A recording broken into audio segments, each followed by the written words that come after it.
జూబ్లీహిల్స్ ఉప ఎన్నిక ప్రచార గడువు మరో 2 గంటల్లో ముగియనుంది.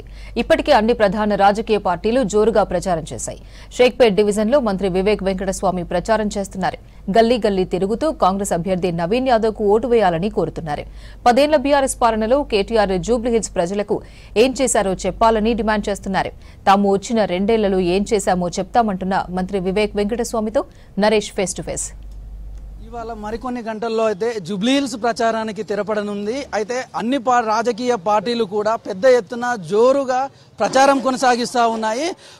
దాదాపు ఎన్నికల ముందు నుంచే 3 నెలల ముందు నుంచే మంత్రి వివేక్ వెంకటస్వామి జూబ్లీహిల్స్ ఇన్ఛార్జిగా ఉండి అన్ని దగ్గర ఉండి ఏ బస్తీ వాసులకు ఏమేం పనులు ఉన్నాయి అన్ని దగ్గర ఉండి చేస్తూ ఉన్నారు. ప్రస్తుతం మనతో పాటు మంత్రి వివేక్ వెంకటస్వామి ఉన్నాడు. అయితే ఒకసారి తనతో మాట్లాడి తెలుసుకునే ప్రయత్నం చేద్దాం. సార్ చెప్పండి, ఈ ఎలక్షన్కి సంబంధించినటువంటి క్యాన్వాసింగ్ ఎట్లా జరుగుతూ ఉంది? మరికొన్ని గంటల్లో ముగియబోతా ఉంది. ఇంకేం క్యాంపెయినింగ్, ఆ క్యాంపెయినింగ్ ఆల్మోస్ట్ అయిపోయింది.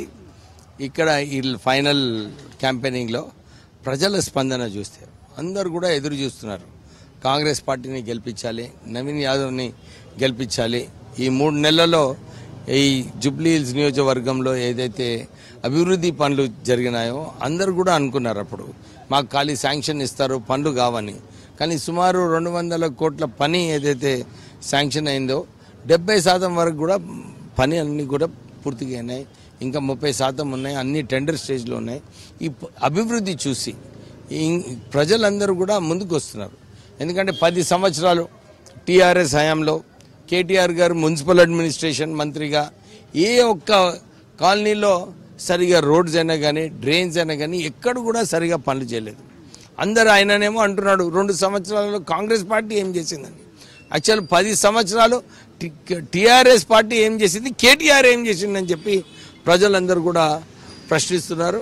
అయితే ఈ ఎలక్షన్, ఈ 11వ తారీఖు ఎలక్షన్ తర్వాత ఏదైతే కేటీఆర్, ఎప్పుడైతే కేటీఆర్ ఎలక్షన్ క్యాంపెయిన్లో ముందుంటాడో ఆ ఎలక్షన్ టీఆర్ఎస్ పార్టీ 100% ఓడిపోతుందన్నమాట.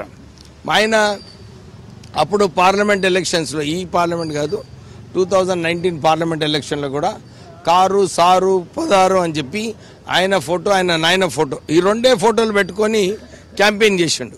ప్రజలు మంచిగా చెంపదెబ్బ కొట్టిండ్రు. అప్పుడు 7 సీట్లు గల్లంత అయింది. ఇంత హ్యూజ్ మెజారిటీ అసెంబ్లీలో వచ్చినప్పటికీ కూడా ప్రజలు పార్లమెంట్లో మంచిగా చెంపదెబ్బ కొట్టిండ్రు.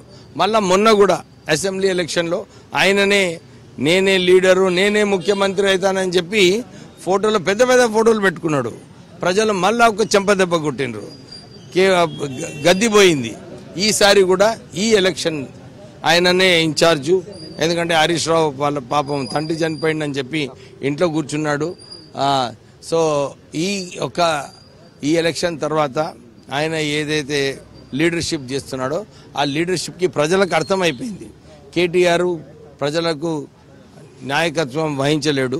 ఇది మళ్ళా టీఆర్ఎస్ పార్టీ ఎలక్షన్ తర్వాత ఖాళీ అయిపోతుంది. సార్, ఇదే కేటీఆర్ మాగంటి సునీత విషయంలో మీరు ఆడబిడ్డను గెలిపించండి, కాంగ్రెస్ ప్రభుత్వం సరిగా పనిచేయాలంటే మీరు బీఆర్ఎస్కే ఓటు వేయండి అని చెప్తా ఉన్నారు. దీని మీద మీరు ఎట్లా స్పందిస్తారు? అంటే ఆయన హుకుమత్లో ఉన్నప్పుడు, ఆయన గవర్నమెంట్లో ఉన్నప్పుడు